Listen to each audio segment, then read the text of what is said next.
What is up, Savage Cash Nation? I'm your host, Suppoman. Let's get right into the news. So, in today's episode, we are going to be looking at what has happened to the cryptocurrency market in literally the last few hours. If you have gone onto CoinMarketCap very recently, you will notice that the predominant number of cryptocurrencies are in the red today. And if you've done your research, you will know this is the reason why. South Korea bans initial coin offerings. Ouch! So, South Korea has become the latest country. Latest. Look at that language used in mainstream media. The latest. Suggesting it's not going to be the last. We had China first, now we got South Korea. Who's going to be next? That's what's kind of implied by the latest country to ban initial coin offerings. An increasingly popular but unregulated form of capital raising, almost making it sound really seedy and negative. So, South Korea's Financial Services Commission said on Friday, today, all ICOs would be banned. All ICOs would be banned, and the financial watchdog added that virtual currency trading needed to be tightly controlled. So we are seeing a replica of what happened in China, which is basically straight outright ban, and we need to tightly control the process of raising money and how these companies are doing it. Because let's face it, being absolutely brutally honest, any company can create an ICO. I mean, as a cryptocurrency, YouTuber, I get tons of I get it every couple of hours. I get about 5 messages where people are saying, Superman, we've seen your stuff on YouTube, and we're creating this ICO. It's going to do this. It's going to do that. What do you think? What do you think? I think maybe could you feature us? Could you feature us? And I'm like ICO'd out. I mean, I'm just getting so many ICO requests. It's just unreal. And there are very few where I can cut through the nonsense and find, a golden nugget or a needle in a haystack. But it doesn't happen very often. So that's why I do, a special on ICOs every once in a while. But basically, all ICOs would be banned. Okay, now, South Korea has recently gone under the spotlight because of ICON. Now, ICON was a hyped up ICO, recently sold out. Okay, very exciting ICO. And, people who invested in ICON are going to be slightly worried. And so what ICON have done is they have released some information about their KYC. Now, KYC is basically like their, kind of legal protection. Okay, legal regulations. And so what they've said is with the recent tightening of blockchain regulations, ICON is preparing additional legal policies in order to protect ICON contributors. Okay, so it will be delayed by a few weeks. Okay, so when they were originally going to schedule the process, it's not going to happen then. Okay, so they are going to be making some further changes. So, we haven't even seen the beginning, really, of how this is going to pan out and what's going to be affected and whatnot. But if we look at CoinMarketCap, you'll see that prices haven't significantly dropped. Bitcoin is still above 4,100. Ethereum not far under $300. Ripple is only just dipped from 20 cents. Bitcoin Cash has gone down a bit. Litecoin has gone down a bit, but it's not under $50 yet. So the dip is relatively small. And I think that this is one of two things. Number one is people are like, right, we've seen all this before. China, the second largest economy in the world, they couldn't sink cryptocurrency. They tried, they failed. Why should South Korea be any different? They're not as significant as China. They're just jumping on the bandwagon and, trying to showcase their power. And this is what little power you've got. That's why it's dipped, maybe dipped slightly rather than majorly. Another reason is what I've picked up from Crypto Korean. So Crypto Korean, I see this a little bit like CN Ledger, who really brought out some great information around the time when China were banning ICOs.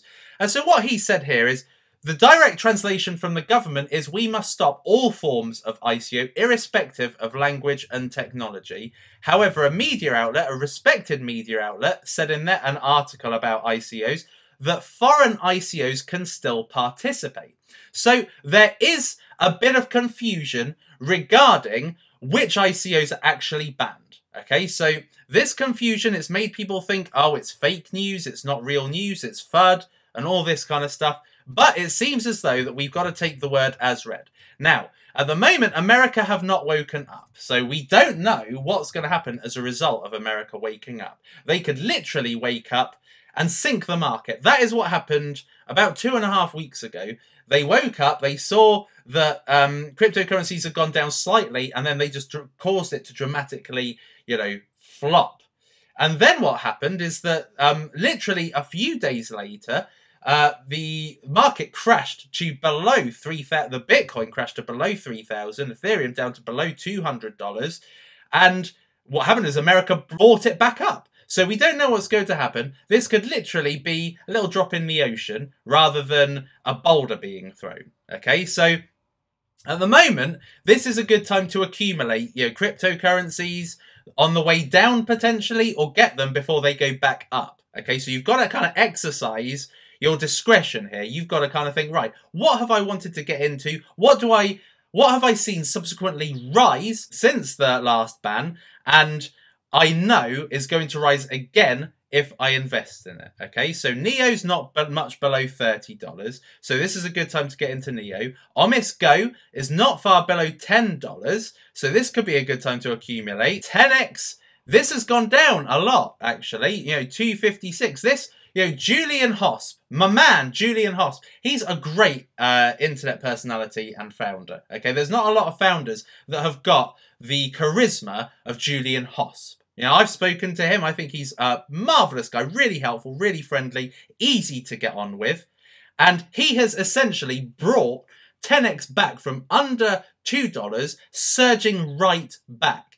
Kyber hasn't really been affected by what's happening in South Korea. Neither has STEEM. Now, STEEM, everybody says, oh, Suppoman, why do you keep hyping up STEEM? It's not that great. Actually, I think STEEM is excellent, but literally in the last 24 hours, it's just moved up a league, and this price increase has reflected that. So, let's move on now to STEEM.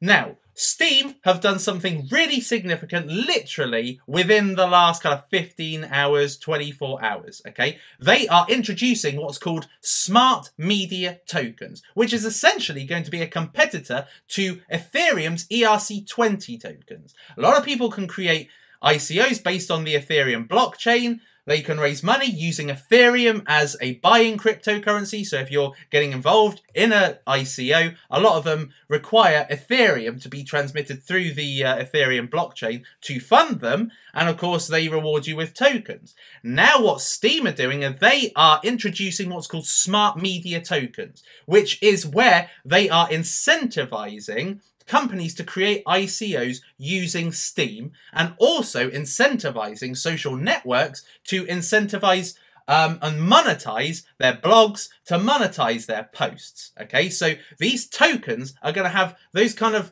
two main purposes. Okay, mainly funding ICOs, so any social networking companies that are going to be monetized, they can essentially launch using smart media tokens. And the reason why you would use smart media tokens over ECR20 tokens instead of creating an Ethereum based cryptocurrency is because of the fees. The fees are extraordinarily high compared to STEEM, which is much, much lower, which is what they've been saying. So they've stipulated all of this in their recent white paper, talking all about smart media tokens, okay? So it's going to give anybody the power to launch and sell what they call proof of brain tokens, okay? Which are tokens distributed by upvote and like-based algorithms, a lot in the way in which STEEM has done it, okay? So let's just look at STEEM. Let's look at my STEEM. It's not as impressive as Jerry Banfield's, unfortunately. If you're on STEEM, follow me on STEEM. I want to catch up with Jerry, because he's been taking the mick out of me too much recently.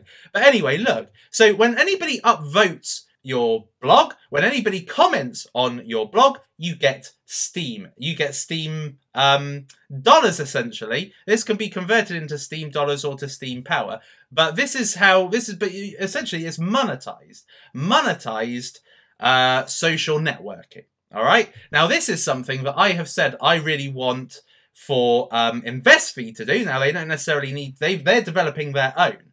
But for a company that want to be the next InvestFeed, a company that want to be that Twitter meets Bittrex, if they wanted to straight away have an incentivized, a monetized kind of plan where, you know, if one of their content creators who brings in a lot of people to their platform, one of their content creators makes a popular post, it gets lots of upvotes, it gets lots of comments, that content creator could essentially get money from doing that with this new smart media token. So the smart media token is revolutionary, and this is going to set a new protocol within token creation and ICO creation.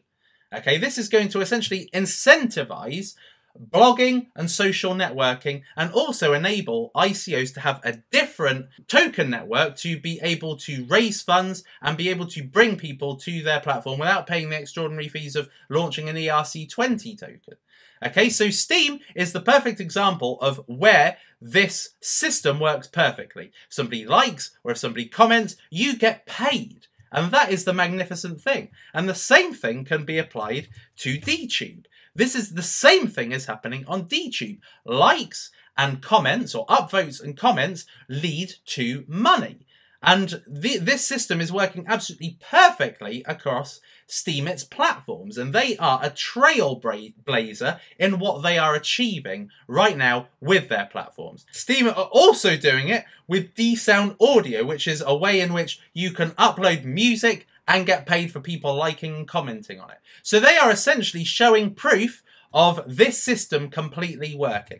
And for something like a social network like InvestFeed, that kind of protocol would be absolutely valuable. Because at the moment on InvestFeed, I don't get anything for having really popular posts. I don't get anything for bringing loads of people to InvestFeed. However, I have spoken to the guys at InvestFeed, and they are going to be introducing a good monetization structure in the future. But I can't say more than that because that's not something I can reveal. All I can reveal is that InvestFeed is going to get a lot better. But the fact of the matter is that STEEM, with their smart media tokens, are going to be able to enable more InvestFeeds. If we go to Mashable, for instance, if they were to launch, let's say, Mashable token, or Mashacoin, or whatever, right? What they could do is they could implement the smart media token protocol on top of their website and enable people to comment on the blog and be able to get upvoted and get money, which would then incentivize them to comment